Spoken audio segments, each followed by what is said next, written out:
Welcome to Study Time, a televised home learning program produced by Rwanda Basic Education Board.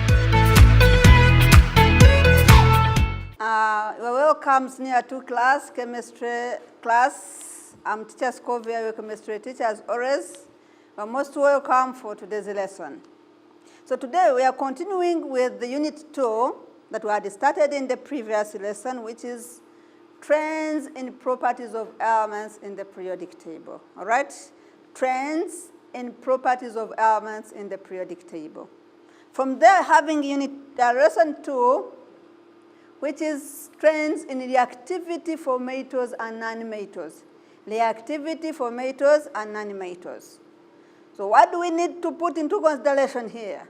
The objective of the lesson is, at the end of this lesson, every learner should be able to describe trends in reactive elements with acids, water, and halogens. Right?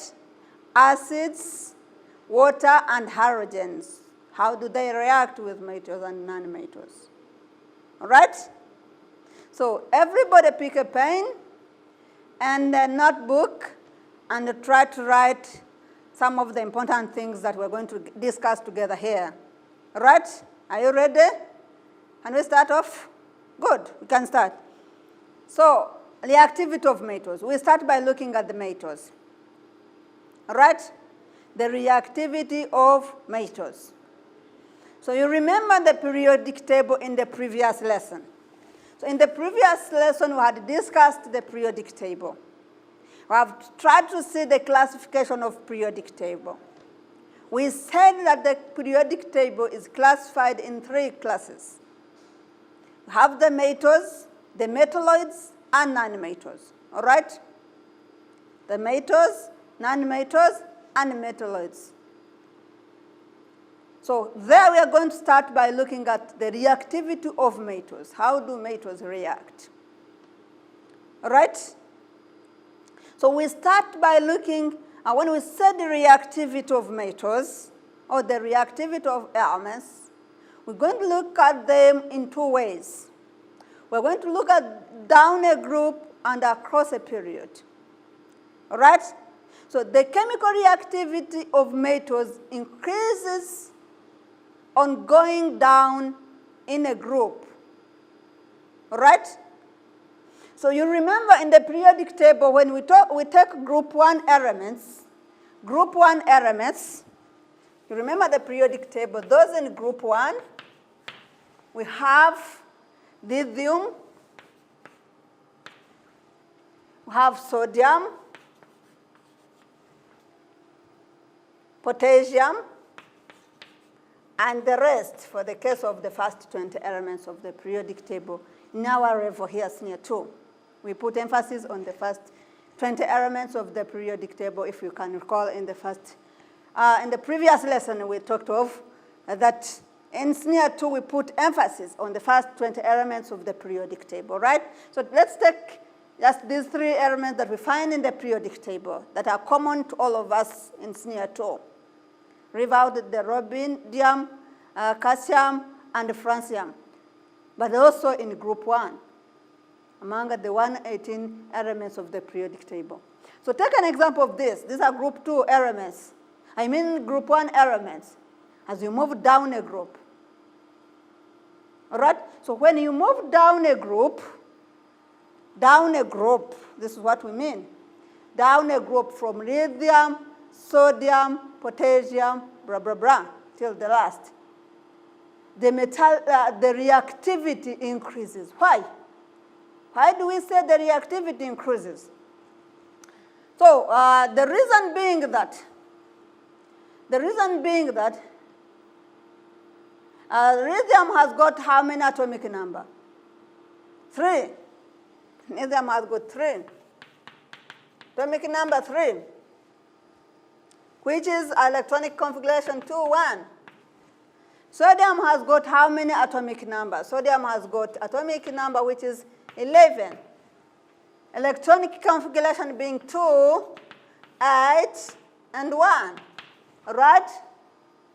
So potassium has got how many? 19. Electronic configuration being 2, 8, this is 10, 18, then 19. Are we together here? So let's look at the number of shells. The first one has got 2, the next has got 3, and the last has got 4. Are we together? Need you to be very careful here on the chalkboard here. Put your attention here on the chalkboard and see. When we look at these ones, we put emphasis on the number of shells. I emphasize on this. Have lithium being with 2 shells, sodium being with 3 shells, potassium being with 1, 2, 3, 4 shells. So you see when you move down a group in metals, when you move down a group, the number of shells are increasing. So as the number of shells increases,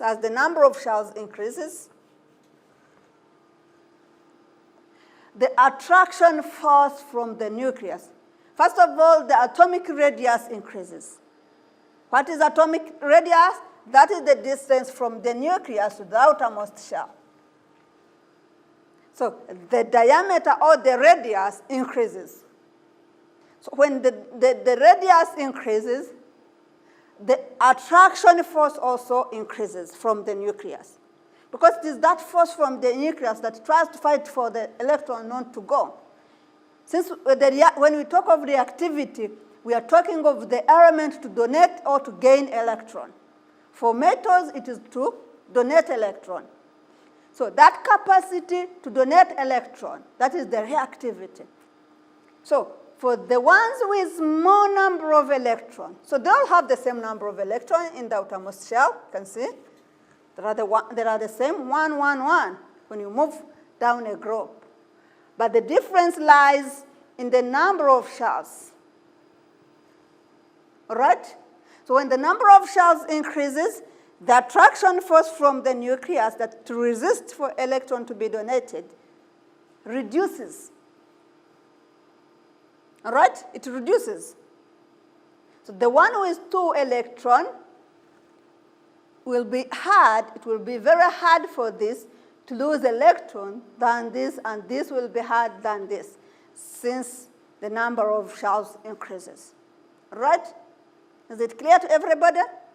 So whenever you see the difference in the number of shells, the increase in the number of shells, get to know as the number of shells increases, it becomes easier for an element to lose or to donate electron.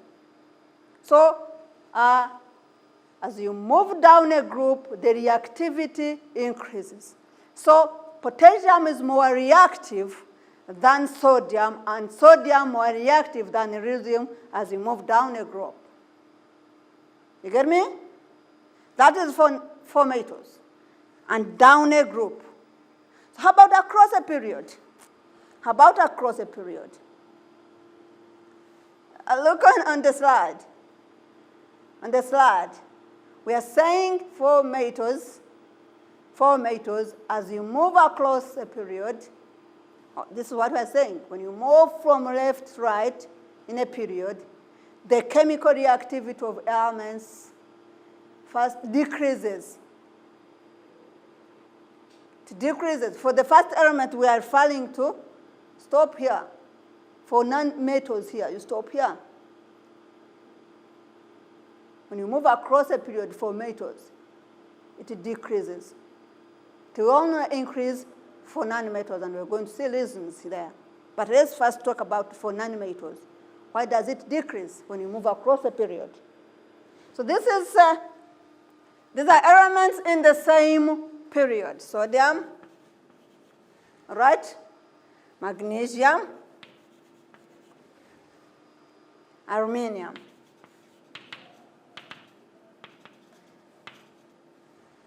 So sodium has got atomic number of 11, electronic configuration 2, 8, and 1. This magnesium has got 12, atomic number, electronic configuration 2, 8, and 2. Then aluminum has got 13, atomic number 13, electronic configuration 2, 8, and 3. These elements have got the same number of shells. It is different from this down a group. Across a period, they have the same number of shells. They all have 3. 1, 2, 3. 1, 2, 3. All right? So obviously that is true because we learned in senior 1 that we get a period when we count the number of shells. When we count the number of shells, that is a period where an element belongs. When we look at the last shell, the electron in the last shell, that is the group an element belongs. All right? So we can confirm that these ones, since are in the same period, they have the same number of shells, but we are talking of the reactivity. The reactivity will decrease when you move across a period. Why? So look at the number of electrons for each in the last shell. Have 1 there, have 2 there, and 3 there. So whenever, I emphasize, whenever the number of shells increases, all right? Whenever you see the number of shells the number of electrons in the outermost shell increasing, it will be very hard to donate them. That is to say, the one having the less number of electrons in the outermost shell will be easier for it to lose it than the one with the great number of electrons in the outermost shell. There we talk of the reactivity will be easier for the one with less number of electrons than the one with a bigger number of electrons in outermost shell. That's why sodium being with the less number of electrons is more reactive than magnesium and aluminum that have 2 and 3. Is it clear to everybody? Good. That is the reactivity down a group and across a period for metals. So down a group, reactivity increases because of the reasons I've mentioned, that the one with a lot of shells will easily donate electron than the one with less number of shells because of the attraction forces there or the atomic radius. The one with, for across a period, the one that has got a bigger number of electrons will be very difficult for it to lose electron. So it will be less reactive. All right? So there you consider the number of electrons in the outermost shell. All right? For those across a period. That is for metals. So how about nanometals? How about the reactivity of nanometals? Look on the slide. We are saying on the slide, please. On the slide, we are saying that for chemical reactivity of nanometals decreases as going. For nanometals, we are saying as you move down a group, the reactivity will do what? Will decrease for nanometals as you move down a group. Why? Get an example of fluorine, chlorine, and bromine, and iodine. All right? Fluorine, nanometers. We're talking about reactivities. Down a group, nanometers. We have there fluorine, chlorine, fluorine with 9, chlorine with 17. Here we have 2 and 7, and 7. Here we have 2, 8, and 7. So look at the number of shells. The number of shells, for the case of fluorine, there are 2. For the case of chlorine, there are 3. And we know this one reacts by gaining electron. So I always emphasize on this. Whenever the number of shells are less, the radius is small, the attraction force is high. So since fluorine has got the radius which is small, 2 shells than fluorine and the rest as we move down a group, it will be very easier for fluorine to gain electrons. Though they are the same number of electrons, each will gain 1, 1. It will be very easier for fluorine to gain 1 than chlorine to gain 1, as the attraction force for fluorine is high. So the electron will be easier attracted. So therefore, when you move down a group, As you see this small part here, when you move down a group, the reactivity decreases for nanometers, since as you move down a group, we have seen that the number of shells are increasing. As they increase, as the number of shells increase, as we have said, the attraction force reduces. As the attraction force reduces, then it will not be very easy for an element to gain electron or to attract an electron. Get that? That is for nanometers down a group. So across a period, that's what you are going to see. Across a period, when you move across a period for nanometers, down a group, the reactivity will decrease, but across a period, it will increase. All right? Take an example of this, the first one here.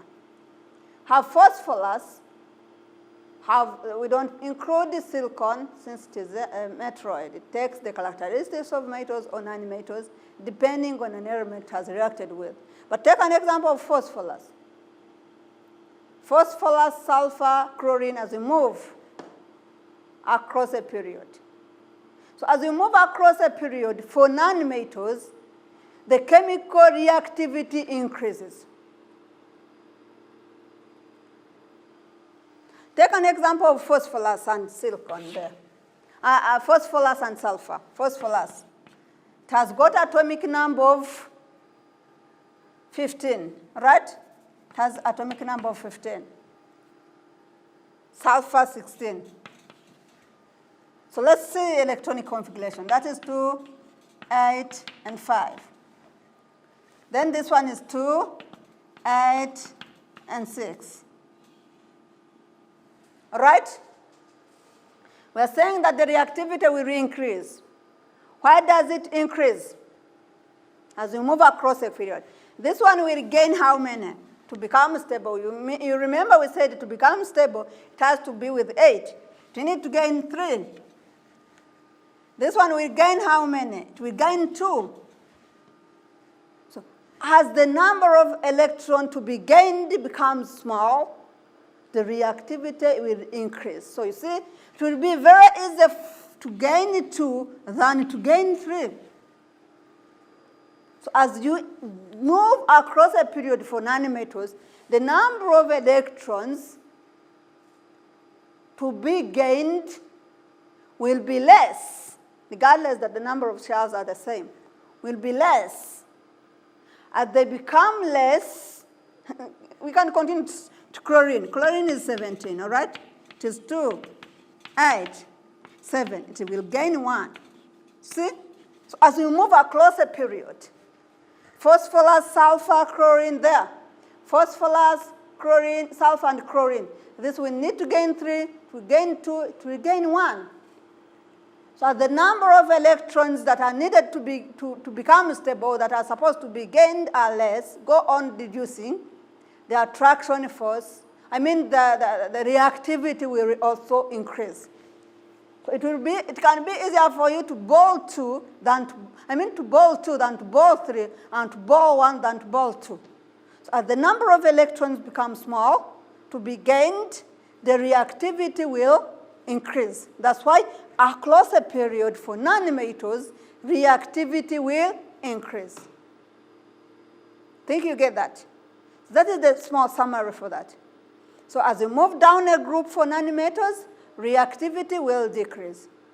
But as you move across, since the number of electrons to be gained go on reducing, as we have seen for this example here, have 3, 2, and 1. So it will be easier to gain 1 than to gain 2 and to gain 3. And it will be easier to gain 2 than to gain 3. That's why we say, as you move across a period, the reactivity for nanometers go on increasing. All right? That's what we are talking about. So after looking at the reactivity of metals and nanometals across a period, down a group for both non-metals and metals. We're going to see reaction, the chemical properties of metals. As our objective, we said we are going to see the reaction of metals with water, with acids and halogens. So we start by looking at reaction of metals with water. So metals react with water to form a metal hydroxide and hydrogen gas. Metal hydroxide and hydrogen gas. But some metals react with cold water and others react with hot water. All right? For example, sodium, potassium, calcium. But some other metals, such as magnesium, react with hot water. Does not react with cold water. So metals such as aluminum, iron, and zinc do not react with either cold or hot water. So we have seen that there are some that react with cold water, some that react with hot water, and those that don't react with either hot or cold water. So there are others that react with steam to form metal oxide and hydrogen. There are some that don't react even with steam. For example, copper, gold, silver, and mercury. So when a metal reacts with cold water or hot water, the products formed are metal hydroxide and hydrogen gas. So let's see one example of a metal. Take an example of sodium here on the slide, plus water. You get sodium hydroxide plus hydrogen gas. This is an exothermic reaction. Some heat is given out. All right? Take an example of potassium plus water gives potassium hydroxide, hydrogen gas, and water. So those that react with hot water and cold water, they have to give generally hydroxide, their respective hydroxides, hydrogen gas. But some, the reactions, when you see there is addition of heat, it means it is an exothermic reaction. Some heat is produced during the process of the reaction. All right? Good. So reaction of metals with acids. How do metals react with acids and what is formed? So metals usually react with acids to give metal salt and hydrogen gas. Metal salt. In fact, I normally add their respective metal salt and hydrogen gas. When I say respective metal salt, it means that element that has reacted or that metal that has reacted forms a salt and hydrogen gas. But some metals react violently or explosively with dilute acids, whereas some react rapidly. So sodium reacts violently with dilute acids, and magnesium reacts rapidly with dilute hydrochloric acid. So some metals react slowly with dilute acids, whereas a few metals don't react with acids at all. All right? So aluminum, zinc, iron, and copper react slowly with dilute acids, whereas gold and silver do not react at all. All right? So we're going to look at some of on the slide, please, some of the examples of acids with metals. So take an example of dilute hydrochloric acid with a metal. Sodium, for example, we said it forms salt and hydrogen gas. So the respective salt, that is sodium chloride, plus hydrogen gas. So if it is sulfuric acid, it forms sulfates. Those are sulfate salts, like sodium sulfate plus hydrogen gas. So you remember that those that react with the acids, they form their respective salts and hydrogen gas. All right? So magnesium reacts with, we're still giving examples, with dilute sulfuric acid to get magnesium sulfate plus hydrogen gas. But we said some metals don't react at all with acids. For example, copper does not react at all. So that's why when you're given an equation, a teacher can challenge you and gives you an equation. Complete the equation, copper plus sulfuric acid. You need to tell the teacher that there is no reaction. Give an answer that no reaction that takes place. For both cases, that is hydrochloric acid and sulfuric acid. So copper does not react with any acid, as you have seen. So reaction with halogens. What are halogens? Group 7 elements. The chlorine, the bromine, the iodine, group 7 elements. Those are halogens. I think you studied them in senior 1. But in the general timetable, they are in group 17. All right? So metals react with halogens to form ionic halides. That is to say, if it is sodium, we get sodium chloride.